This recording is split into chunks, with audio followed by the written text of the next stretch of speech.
ici, j'ai intervention en nutrition fonctionnelle.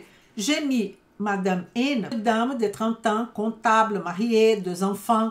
Pendant 5 ans, elle cherche une amélioration de son alimentation. Bon, ça, c'est le moindre qu'elle cherche. C'est le problème mineur parce qu'elle a perdu son travail, a arrêté l'activité physique, a pensé même de divorcer de son mari, pleurait tout le temps. C'est une vraie patiente. Ça sont les signes et symptômes de cette dame. Qu'est-ce qui normalement arrive? Si vous êtes coach sportif, vous ne pensez même pas à ça, mais vous devriez.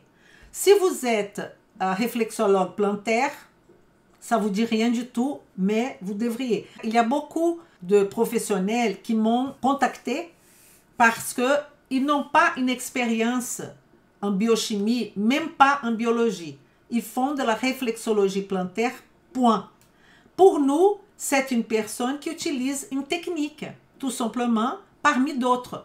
Donc, on ne peut pas dire que une personne qui fait que de la réflexologie plantaire et qui n'a jamais étudié quoi que ce soit en termes de biologie peut être considérée un professionnel de santé.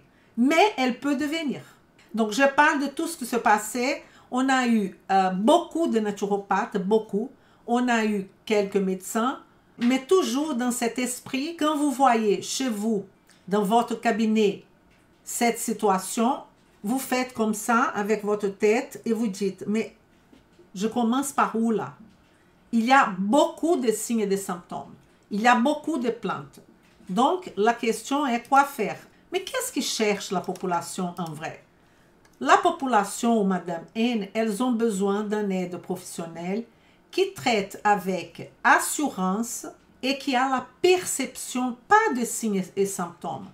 Quelle est l'étiologie? D'où vient tout ça? Comment une personne à 30 ans peut se présenter avec autant de mal-être en sachant qu'elle a passé par plusieurs professionnels de santé, qui a été déclaré qu'elle a une maladie cœliaque? Je ne comprends pas comment on peut arriver là. Notre prétention, c'est d'utiliser la nutrition fonctionnelle comme une stratégie pour arriver à proposer une solution à la vie de cette Madame N.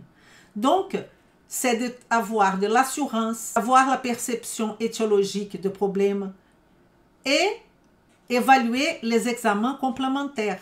Parce qu'il y a parmi vous qui disent « Comment je vais montrer aux médecins que les valeurs des examens ne sont pas selon le laboratoire ?» Mais vous n'avez rien à dire aux médecins. Vous n'avez absolument rien à dire aux médecins à ce niveau-là. Quand on a une fourchette optimale, c'est pour la nutrition fonctionnelle.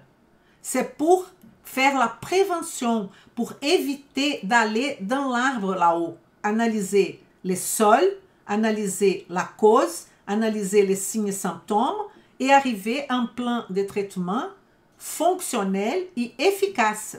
Donc, si vous avez les valeurs de thyroïde là, devant vous, vous n'avez pas demandé, par exemple, le bilan.